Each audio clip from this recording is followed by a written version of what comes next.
Get down! Sniper! Maya's scream tore through the afternoon air as her body launched forward. The crowd turned, confused, as she slammed into the man at the podium with the force of a freight train. Kang Junwoo's expensive suit crumpled under her weight as they crashed onto the platform together. Crack! The rifle shot split the air where his head had been a heartbeat before. Instead, the bullet punched through Maya's shoulder, spinning her sideways. Blood sprayed across the white podium. She felt the impact. Hot, sharp, familiar, before the pain registered. Then, the world exploded. Junwoo's black Mercedes detonated in the parking area behind the stage. The shockwave threw people like rag dolls. Glass shattered. Metal shrieked. Fire bloomed orange and black against Seoul's blue sky. Secondary explosions followed. Boom! Boom! Boom! As the gas tank went up. Maya rolled off Junwoo, clutching her bleeding shoulder, her training screaming through the chaos. She scanned the rooftops, found the sniper's position. 7th floor, 3rd window, 400 meters out. Already gone. Professional. This wasn't random. Around them, people screamed and ran, but Junwoo's security wasn't running toward him. 3 of his guards raised weapons, aiming at their boss instead of protecting him. The betrayal was instant and surgical. Boss, down! A guard in a gray suit, older, scarred face, threw himself in front of Junwoo as the traitors opened fire. Bullets stitched across his chest. He dropped, blood pooling beneath him. Junwoo grabbed Maya with one hand, his fallen guard's pistol with the other. His face was cold, focused, deadly. This was a man who'd seen violence before. He fired twice. 2 traitors dropped. The 3rd ducked behind the podium. Can you move? Junwoo's English was perfect. His voice steady despite the chaos. Maya's shoulders screamed, but her legs worked. Yeah. Then run. They ran. Welcome to Afro-Korean Story Hub. Hey everyone, please tell us where you're watching from in the comments and don't forget to subscribe to the channel. Your support makes all the difference for us to keep creating these emotional stories. 2 more guards materialized from the fleeing crowd. Young, determined, weapons drawn. They formed a protective triangle around Junwoo, moving with practiced efficiency through the panicked masses. Maya stumbled, her vision swimming, but rough hands caught her. Keep moving, the younger guard barked in Korean. He was barely 25, baby-faced, but hard-eyed. They reached a side street where a black SUV screeched to a stop. The driver, thin, nervous, sweating, threw open the doors. Everyone piled in. The vehicle was moving before the doors closed. Hospital! Maya started. No hospitals! Junwoo pressed his jacket against her wound, his hands firm and surprisingly gentle. They'll be watching. Hospitals. Then I bleed out. No, you don't. He met her eyes. I have a doctor. Private. You'll live. Maya wanted to argue, but the blood loss was catching up. Her ears rang from the explosions. Her shoulder felt like it was on fire. She'd been shot before. Twice, both times in Afghanistan. But it never got easier. Who are you? She managed. Someone who just survived an assassination attempt because of you. Junwoo's jaw was tight. Who the hell are you? Nobody. The word tasted like ash. She'd spent 9 months being nobody. Invisible. Forgotten. One instinctive choice. And nobody was gone forever. Nobody doesn't move like you moved. Nobody doesn't spot a sniper at 400 meters and react in under 2 seconds. His eyes were dark, intelligent, missing nothing. You're military, special operations. Maya said nothing. Passing out seemed preferable to this conversation. Boss? The older guard in the passenger seat turned back. His name tag read, Sangmin. We've got 3 cars following, 2 blocks back. Daijung's people? Has to be. Nobody else moves this fast. Junwoo's expression went colder than Seoul in winter. Lose them. The driver, tag reading Hyun-woo, nodded and floored it. The SUV surged forward, weaving through traffic with reckless precision. Maya gripped the seat, her wounded shoulder protesting every sharp turn. Behind them, the pursuit vehicles matched their speed. Professional drivers. not random gang members. They're boxed us in, Sang-min reported. 2 cars flanking, 1 behind. They're going to force us into the industrial district. Then we give them what they want. Junwoo checked his pistol's magazine. But not the way they expect. Maya, he looked at her. Can you shoot? Can I breathe? She held out her good hand. Gun. He passed her a spare pistol from the center console. Glock 19. Familiar weight. 17 rounds. She checked the chamber by muscle memory, her hand steady despite the pain and blood loss. You're insane, she said. Probably, he almost smiled. But you jumped in front of a bullet for a stranger. Who's really insane here? Fair point. The industrial district rose around them. Warehouses, shipping containers, empty lots. Perfect for an ambush. The pursuit cars closed in, forming a tight triangle. They wanted this finished quickly. On my mark, hard right into that alley, Junwoo ordered. We turn this into close quarters, neutralize their numbers advantage. Hyunwoo's hands whitened on the steering wheel. Boss, that's... Do it! Mark! Junwoo barked. The SUV screamed right, tires shrieking. They flew into a narrow alley between 2 warehouses. The pursuit cars followed, but the tight space forced them single file. The advantage shifted instantly. Stop! Everyone out! Defensive! Positions! They exploded from the vehicle. Sang-min and the young guard, name tag K.I. Jun, took cover behind dumpsters. Hyunwoo stayed with the SUV, using it as a barrier. Maya pressed against the warehouse wall, her pistol up despite her shaking arm. Junwoo moved like water, smooth and certain, positioning himself with clear sight lines down the alley. The first pursuit car rounded the corner fast. Sang-min opened fire, controlled bursts that shattered the windshield. The car swerved, crashed into the alley wall. Doors flew open. 4 men emerged, armed with submachine guns. The gunfight was brief and brutal. Maya dropped 2 with headshots before her shoulder gave out. Junwoo moved in sync with his guards, their coordination speaking to years of working together. Ki-jun took a round to the leg, but kept firing. The attackers fell one by one. The second pursuit car screeched to a stop at the alley entrance. The driver saw the carnage and made the smart choice. Reversed out fast. Let them go, Junwoo ordered. We need at least 1 survivor to report back. Maya slid down the wall, her vision tunneling. She'd used too much adrenaline, lost too much blood. The pistol slipped from her fingers. Junwoo was there instantly, catching her before she hit the ground. Stay with me. You don't get to die now. Everyone I save dies, Maya whispered. The words came from somewhere deep and dark. You should leave me here. Not happening. He lifted her easily. She was lighter than she should be. 9 months on the streets, burning away everything except bone and determination. Hyunwoo, drive. Sang-min, call Dr. Han. Tell him we're coming in hot and I need a surgeon, not a medic. The world blurred into fragments. Movement. Voices in Korean she couldn't follow. Pain that came in waves. And through it all, Junwoo's voice, steady and certain. You saved my life. I don't let debts like that go unpaid. So you're going to live. That's not a request. It's an order. Maya wanted to tell him orders didn't work on her anymore. That she'd stopped following orders the night her entire team died while command listened and did nothing. That surviving was the worst punishment the universe could devise. But consciousness slipped away before she could form the words, dragging her down into darkness that smelled like blood, and desert sand, and betrayal. Maya woke to white walls and the steady beep of medical equipment. For one disorienting moment, she was back in Germany, in the military hospital after Afghanistan, waking to learn she was the only survivor. That Marcus and her entire team were dead, that she'd failed everyone who mattered. Then the pain in her shoulder reminded her this was different. Seoul, not Germany. A different survival. A different failure. You're awake. The voice was older, measured, calm. A man in his 60s stood beside her bed, checking an IV. Drip. His hair was silver, his hands steady. Everything about him said doctor. I'm Dr. Han.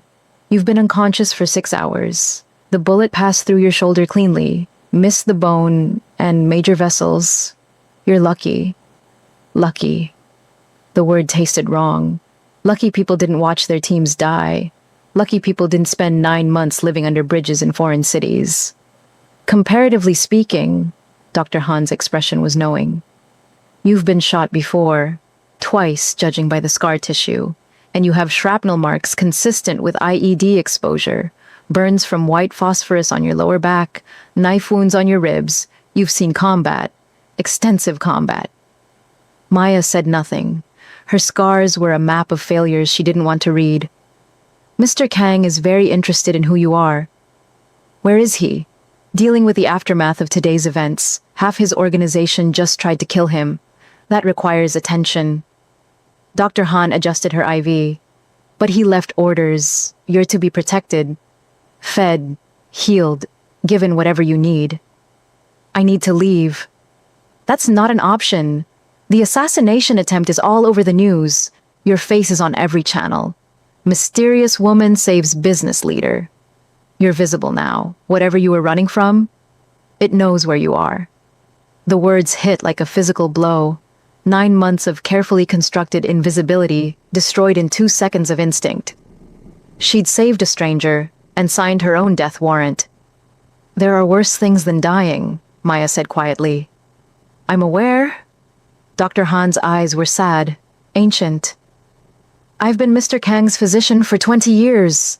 I've seen things that would make most people question their faith in humanity, but I've also seen him grow from his father's brutal legacy into something better. He's trying to reform his organization, make it less violent, more ethical. Ethics don't exist in his world. Perhaps not, but the attempt matters. Dr. Han moved toward the door. He'll want to speak with you. I suggest you decide what you're willing to tell him, and what you need to keep buried. He left her alone with the beeping machines and her screaming thoughts. The room was expensive, private clinic, not hospital. Floor-to-ceiling windows showed Seoul's skyline glittering in the darkness. 40 stories up, maybe more. Secure location, penthouse medical facility for people who couldn't risk public hospitals. Maya tried to sit up. Pain lanced through her shoulder, but she forced herself upright. Her clothes were gone, replaced by a hospital gown. Her backpack, everything she owned, sat on a chair in the corner. They'd kept her belongings. That was something. She'd just gotten her feet on the floor when the door opened. Kang Junwoo entered, and Maya saw him clearly for the first time. Mid-40s, tall for a Korean man, sharp features that could have been carved from stone. Expensive suit, immaculate despite the day's chaos. But his eyes, dark, intelligent, exhausted, those told the real story. This was a man balancing on a knife's edge between control and collapse. You should rest, he said in English. You should tell me why half your people tried to kill you. A ghost of a smile. Direct. I appreciate that. He moved to the window, hands in his pockets, silhouetted against Seoul's lights. My second-in-command, Cho Dae-jung, decided my attempts to reform our organization made me weak. He spent months building a coalition against me. Today was his play for power. Did it work? Partially. He controls about 60% of our territory now. My remaining commanders are loyal but outnumbered. He turned to face her. That sniper was his, the car bomb was his, and 3 of my personal security were his plants. They've been with me for years. I never suspected. Trust is a luxury you can't afford. Clearly, his eyes fixed on her with uncomfortable intensity. But you had nothing to gain from saving me. You put yourself between me and a bullet when you didn't know who I was or what I am. Why? Maya's hands clenched in the hospital gown. How could she explain instinct born from failure? That she'd seen the laser sight on his chest and remembered Marcus, remembered her team, remembered every person she'd failed to save? That for one brief moment, she thought maybe this time she could be fast enough? I saw the shot. I reacted, that's all. That's not all. Sangmin ran your fingerprints through every database we have access to. Police, military, international criminal organizations, intelligence agencies. Nothing. You don't exist. Maybe I like it that way. Nobody disappears that thoroughly by accident. Junwoo moved closer. You've been professionally erased.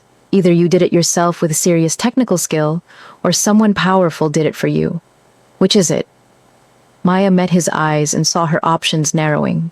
She could lie, but he'd know. Could run, but where? Could fight, but she'd lost too much blood, and he had an entire organization. That left one choice. Both, she said finally.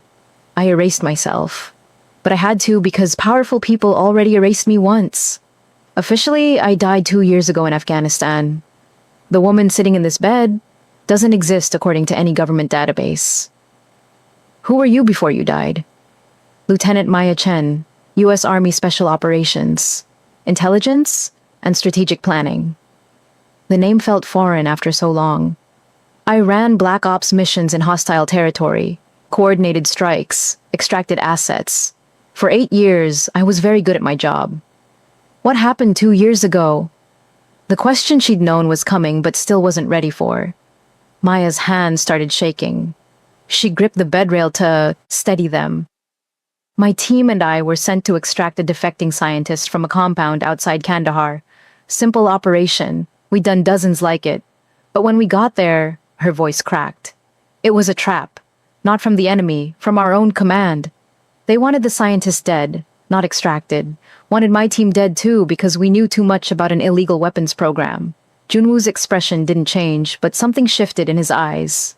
Understanding, maybe. Recognition of betrayal's particular kind of pain. We were ambushed by people wearing U.S. military uniforms, Maya continued, the words coming faster now like poison being purged. 6 of us went in. 5 died in the first 30 seconds. My partner, her throat closed. Marcus covered my escape, took bullets meant for me. His last words were, run. So I ran. Across 200 miles of desert, with a concussion and 3 broken ribs and shrapnel in my back. I stole, killed, bribed my way to a port, and disappeared. And came to Seoul. Came to Seoul to be nobody, to fade away quietly, to maybe die without anyone noticing. She looked at her shaking hands. Instead, I saved you and made myself visible. Now the people who killed my team know I'm alive. They'll come for me, and they'll kill anyone in their way. The silence stretched. Seoul hummed beyond the windows, indifferent, eternal, full of 8 million people who would never know or care about the violence lurking in its shadows. Who specifically is coming? Junwoo asked finally. Director James Reeves, CIA operations officer. He ordered the hit on my team to cover up an illegal arms dealing scheme. I don't have proof. I was too busy surviving to gather evidence. But I know it was him. And he knows I know.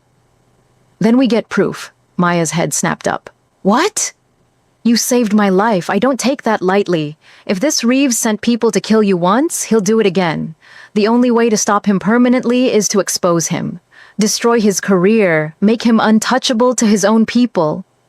Junwoo's voice was calm, certain. I have resources, intelligence networks, money, political connections. Help me deal with Lee Dae-jung and I'll help you get your revenge. That's insane. You're fighting for your life against your own organization. You can't. I can't survive this alone, he interrupted. Dae-jung has numbers and weapons. But you have strategic training. You spotted a sniper I missed. You calculated trajectories and wind speed in under 2 seconds. You fought through blood loss and fear when most people would have frozen. I need someone like you. Someone I can trust. You can't trust me. Everyone I protect dies. Or maybe everyone you protected until now was already doomed by traitors in power. He extended his hand. I'm offering an alliance. Mutual protection. You help. Me reclaim my organization. I help you destroy the man who destroyed your team. When it's over, you can disappear again properly. New identity, new life, new country if you want. But this time, you'll have closure first. The door burst open. Sang-min rushed in. Phone pressed to his ear, his face grim. Boss, we have a problem. Dae-jung's calling a meeting of all territory commanders. Tomorrow night, he's forcing them to publicly declare loyalty. Anyone who doesn't show is assumed to be against him. That's aggressive, Maya said. Smart though, makes fence-sitters commit. Sangmin looked at her like she'd grown a second head. Boss, we can't attend. It's a trap. Of course it's a trap, Junwoo replied. But if we don't show, we look weak. Scared. That loses us the commanders who are still undecided. If we do show, we're outnumbered 10-1 in enemy territory. Maya's tactical mind was already working despite her exhaustion. Then you don't show. You make him come to you. Both men turned to her. He's forcing a public declaration because he wants to look strong. But the assassination failed. Publicly. That makes him look sloppy. Use it. She swung her legs off the bed, ignoring the pain. Spread the word that Daijung's coup attempt was reckless, that he endangered civilians, that a leader who can't execute a simple hit is a liability. The old guard won't care about civilians, Sangmin said. No, but they care about competence. And the younger commanders trying to modernize your organization? They'll care about the civilian angle. Maya stood shakily. Divide his support. Make them doubt. Doubt is poison in a coup. Junwoo and Sangmin exchanged looks. Some silent communication passed between them. Who are you really? Sangmin asked, his voice suspicious but impressed.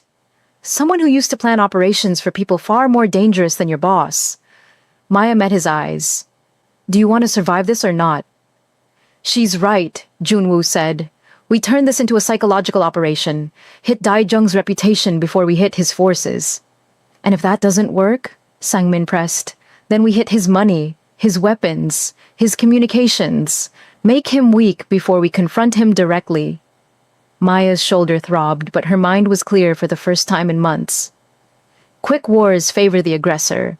Drawn-out campaigns favor the prepared. You're prepared. He's aggressive. Use that. Sangmin looked at Junwoo. Boss, I don't like this. We don't know her. She could be. She took a bullet for me. That's more loyalty than 3 of my personal guards showed.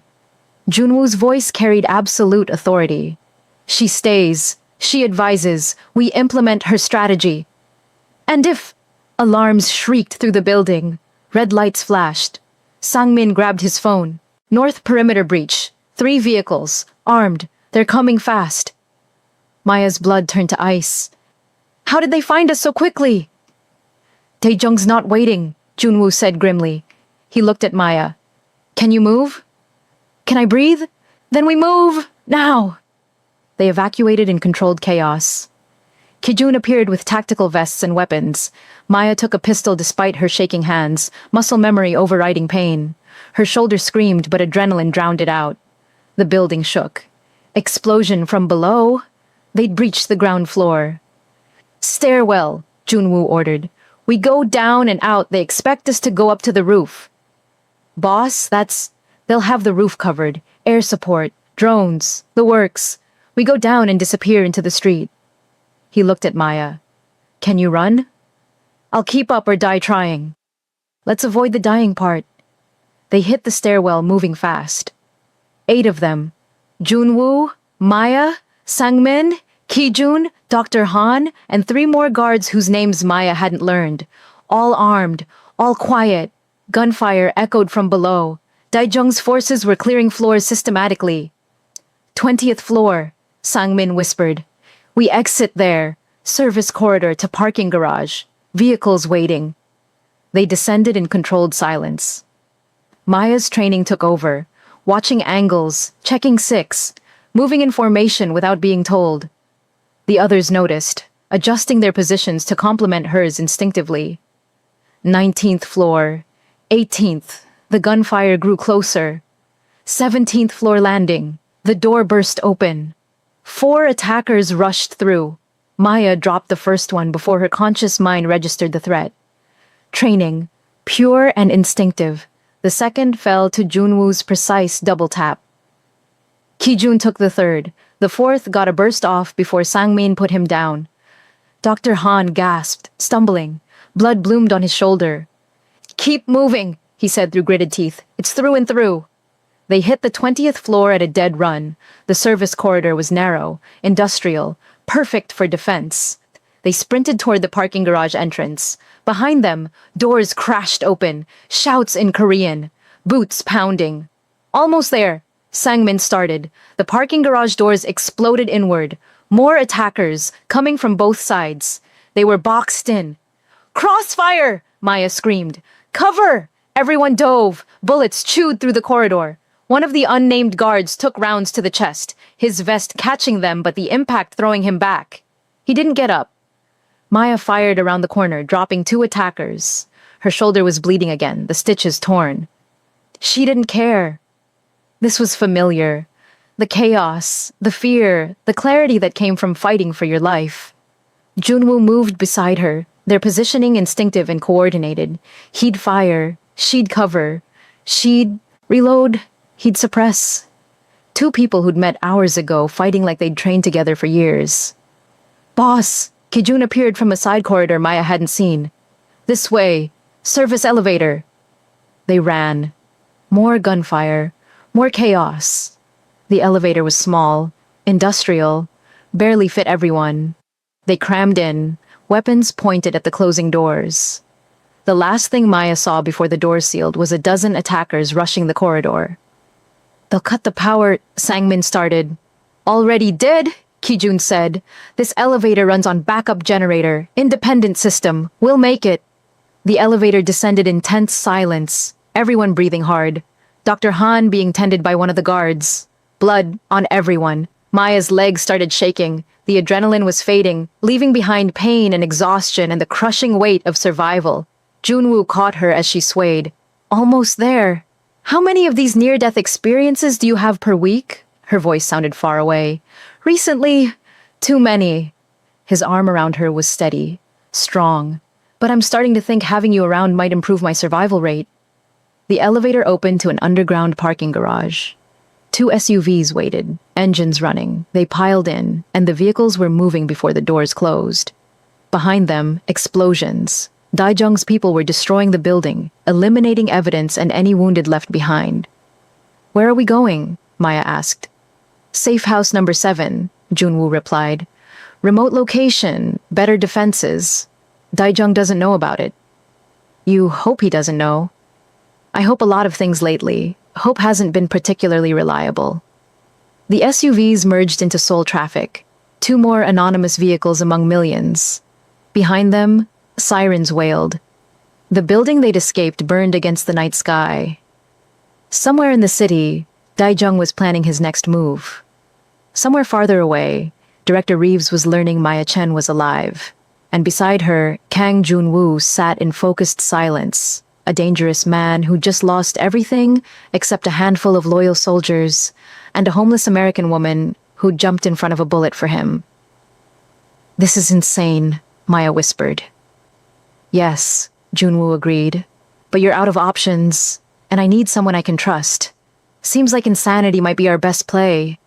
She wanted to argue, wanted to tell him this would end badly because everything in her life ended badly, wanted to run before more people died because of her.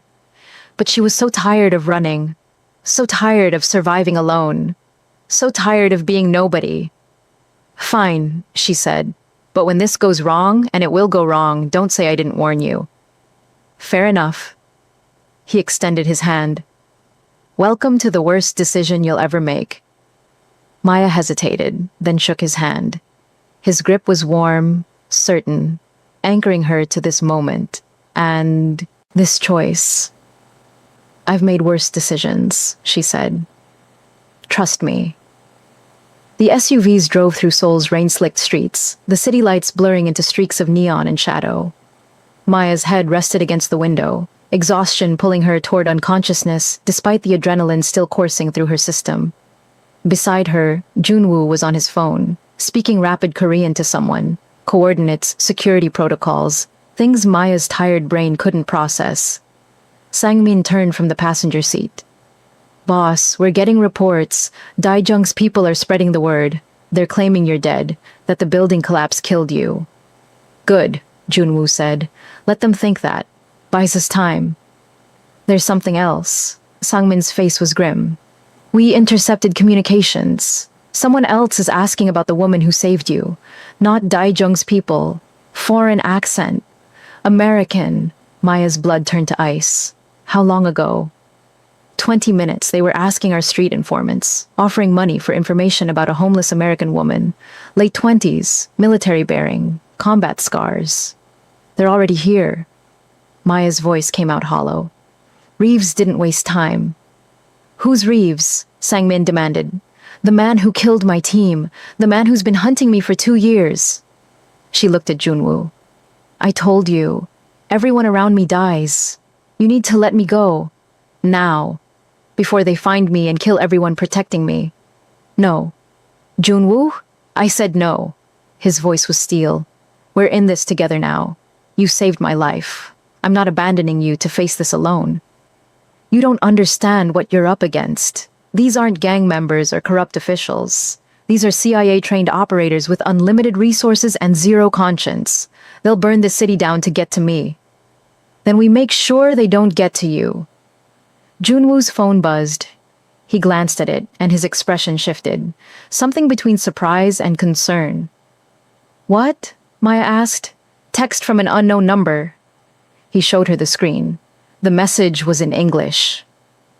Lieutenant Chen, we know you're alive. We know you're with Kang. Surrender yourself by midnight or we start killing his people. 1 every hour until you comply. This is your only warning. Blackbird. Below the text was a photo. Ki-jun, the young guard who'd helped them escape, tied to a chair in what looked like an abandoned warehouse. Blood on his face, eyes wide with fear but defiant. Maya's world tilted. No. No, when did they... He went to check the perimeter when we arrived, Sang-min said, his voice tight with rage and guilt. He should have reported back 5 minutes ago. I thought he was just being thorough. They took him. Maya's hand started shaking. They took him to get to me. Who the hell is... Blackbird? Junwoo demanded. Maya's face had gone white. Agent Sarah Chen. She was on my team in Afghanistan. She was there the night everyone died. I thought... Her voice cracked. I thought she was killed with the others. But if she's alive, if she's working for Reeves, then she's the one who betrayed you, Junwoo finished. She knows everything. How I think. How I fight. How I plan. Maya looked at the photo of Ki-jun, guilt crushing her chest. She'll kill him.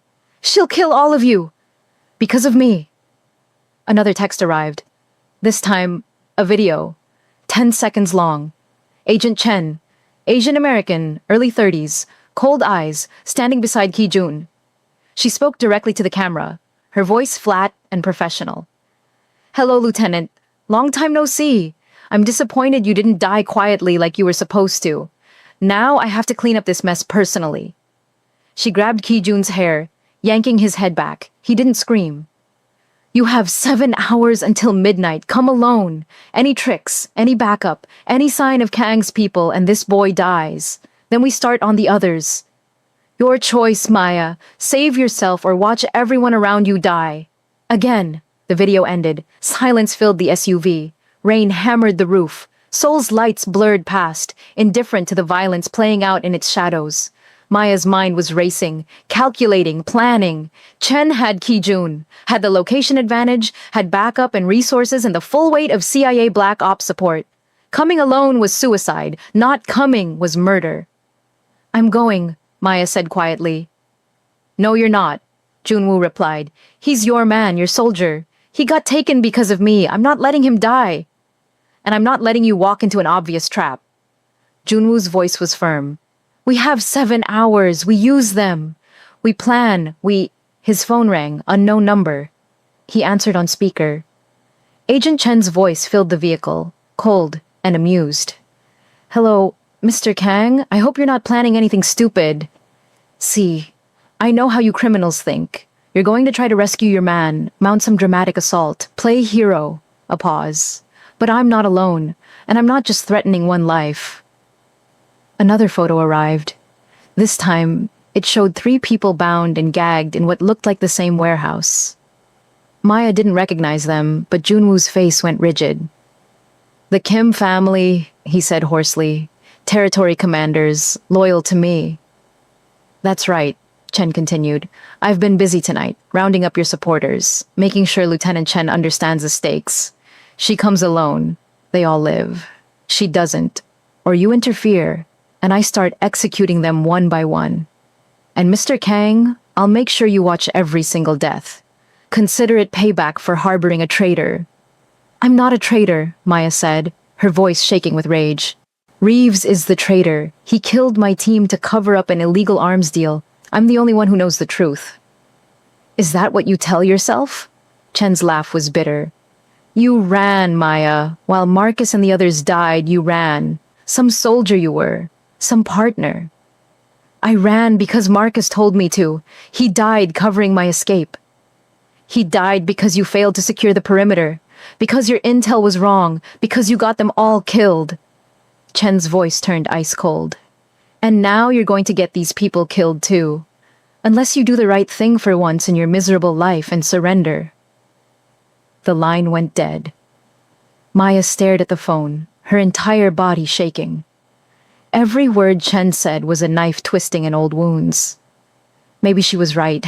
Maybe everyone did die because of Maya's failures. Maybe surrendering was the only way to... No, Junwoo said firmly. He turned to face her. Whatever you're thinking, no. This is manipulation. Psychological warfare. She's trying to break you before you even arrive. She's right, though. Everyone I try to save dies. Marcus, my team, and now Kaijun and the Kims will die because I saved you. Tears burned her eyes. I should surrender. It's not the only option. Junwoo grabbed her shoulders, forcing her to look at him. You're trained for this. You've run operations against worse odds, so we plan. We strategize. We use these 7 hours to figure out where she's holding them and how to extract them. You can't extract hostages from a CIA Black Ops team? Maybe I can't, but you can. His eyes burned with certainty. You were one of them. You know their protocols, their weaknesses, their blind spots. We use that.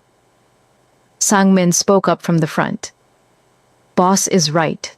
This Chen woman is arrogant. She thinks she has all the advantages. But she doesn't know what we're capable of.